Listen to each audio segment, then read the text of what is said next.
के सबसे चर्चित लीडर्स की मुलाकात के बाद जिसका डर था वही शुरू हो गया। मोस्ट पावरफुल ट्रंप और जंगबाज नेतन्याहू ने सभी दुश्मनों के खिलाफ महायुद्ध का ऐलान कर दिया है। छोटे मोटे लड़ाका ग्रुप्स के खात्मे की जगह अब ट्रंप और नेतन्याहू ने सबसे बड़े दुश्मन से वॉर शुरू कर दी है। युद्ध भी ऐसा जिसमें हर हथियार फटेंगे। आधी दुनिया इस युद्ध की आग में झुलस सकती है।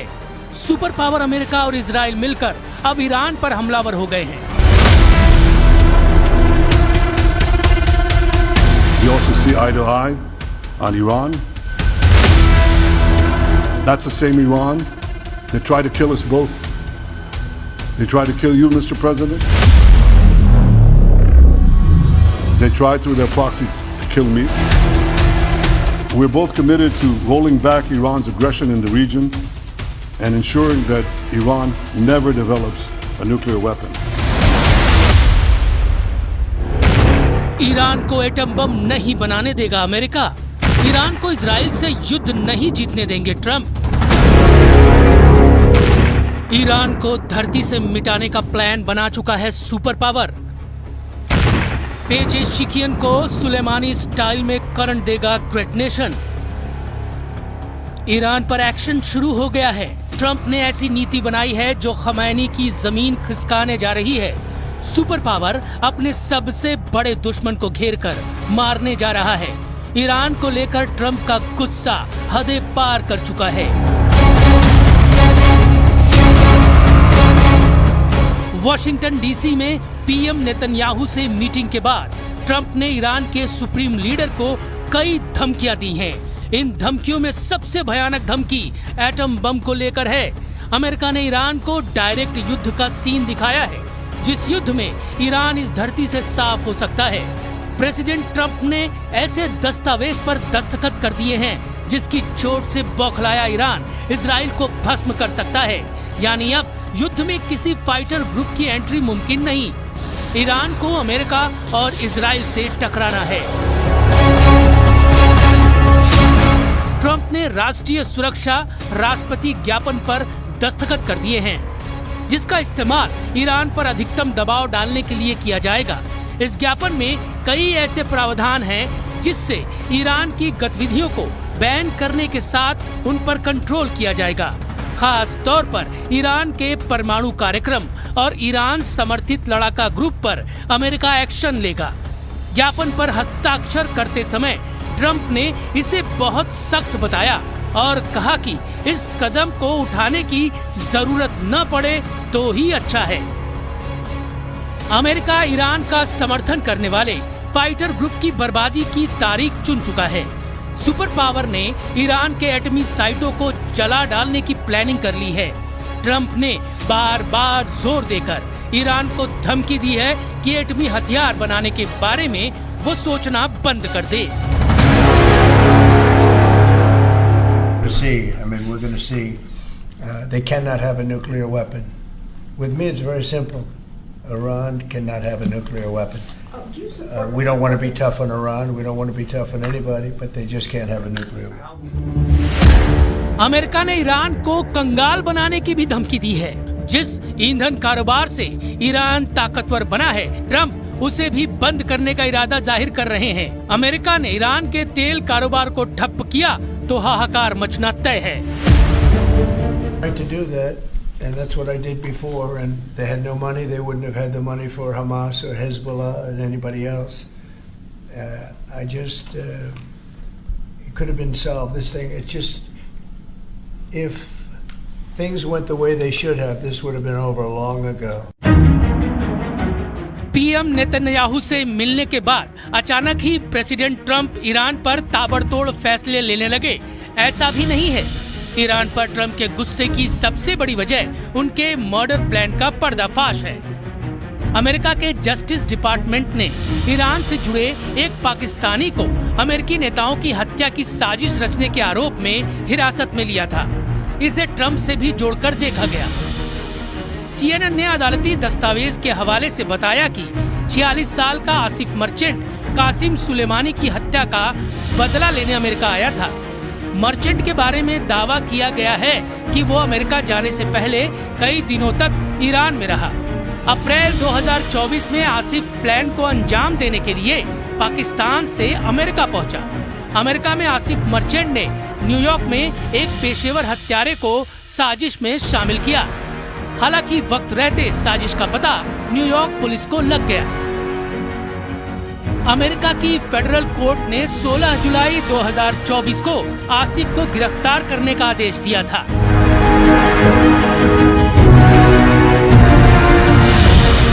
आसिफ की गिरफ्तारी के बाद भी चुनाव प्रचार के बीच ट्रंप पर जानलेवा हमला हुआ। गनीमत ये रही कि गोली ट्रंप की कनपटी को छूकर निकल गई। जानलेवा हमले से उबरकर ट्रंप ने जीत दर्ज की और अब अपनी हत्या होने की आशंका जताते हुए ट्रंप ने ईरान को ही धरती से मिटा देने की वार्निंग दे डाली है। They would be obliterated. That would be the end. I've left instructions. If they do it, they get obliterated. There won't be anything left. And they shouldn't be able to do it. Trump का track record है कि वो दुश्मन को निपटाने में देर नहीं लगाते। नेतन्याहू के सामने उन्होंने जो दावे किए हैं उसमें अरब वर्ल्ड में इजराइल के दोस्त देशों की गिनती बढ़ाने का मिशन भी अहम है। ट्रंप ने अब्राहम अकॉर्ड में ज्यादा से ज्यादा देशों को जुड़ने की अपील कर दी है।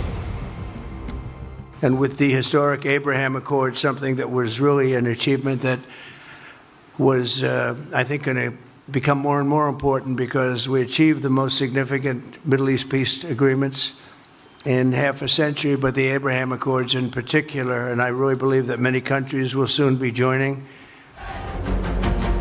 अमेरिका से मिले ग्रीन सिग्नल से इजराइल ने ईरान की घेरेबंदी शुरू कर दी है।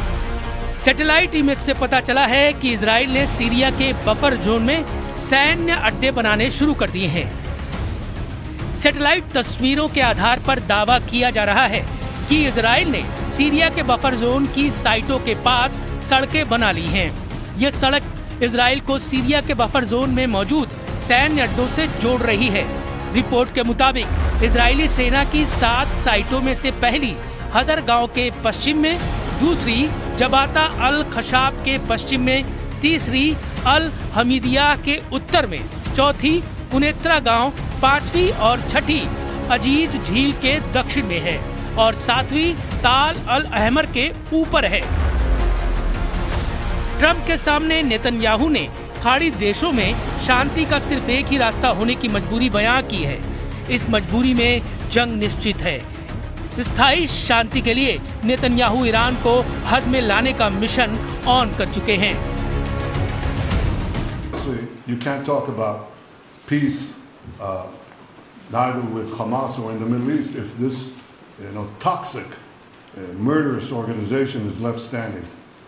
Any more than you could make peace in Europe after World War II if the Nazi regime was left standing and the Nazi army was left standing. You want a different future? You got to knock out the people who want to destroy you and destroy peace. That's what we're going to do. I think that will also usher in actually the peace with Saudi Arabia and with others, and I think there will be others too. तो फिर Iran क्या करने वाला है? क्या खमैनी युद्ध टालने की कोशिश करेंगे? पेजेशकियन के पास आखिरी ऑप्शन क्या है? ये भी प्रेसिडेंट ट्रंप ने बता दिया है। ईरान के बचने की एक ही शर्त है, वो खुद ट्रंप से सुनिए। And I say this to Iran, who's listening very intently.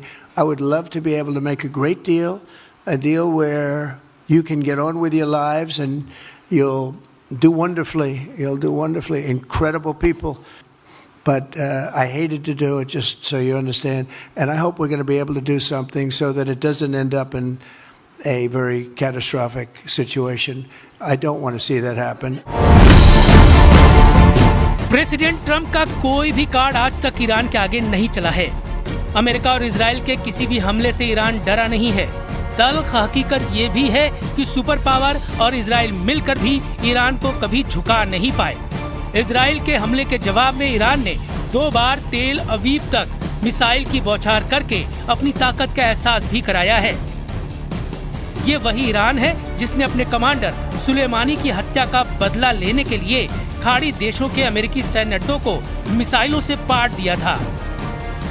इसलिए ईरान को जितना हल्के में ट्रंप ले रहे हैं, युद्ध उतना आसान नहीं होने वाला। इजराइल और अमेरिका अब तक ईरान के फाइटर ग्रुप्स को ही हरा नहीं पाए हैं।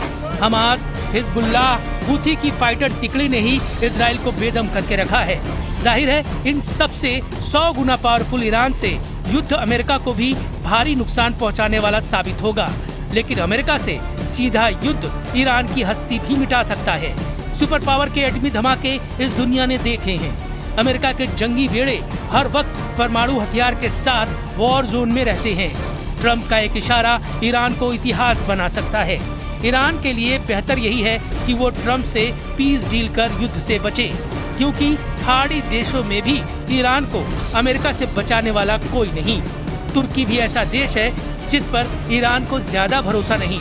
यानी अकेले महाशक्तियों से टकराना ईरान के लिए बेहद हानिकारक है।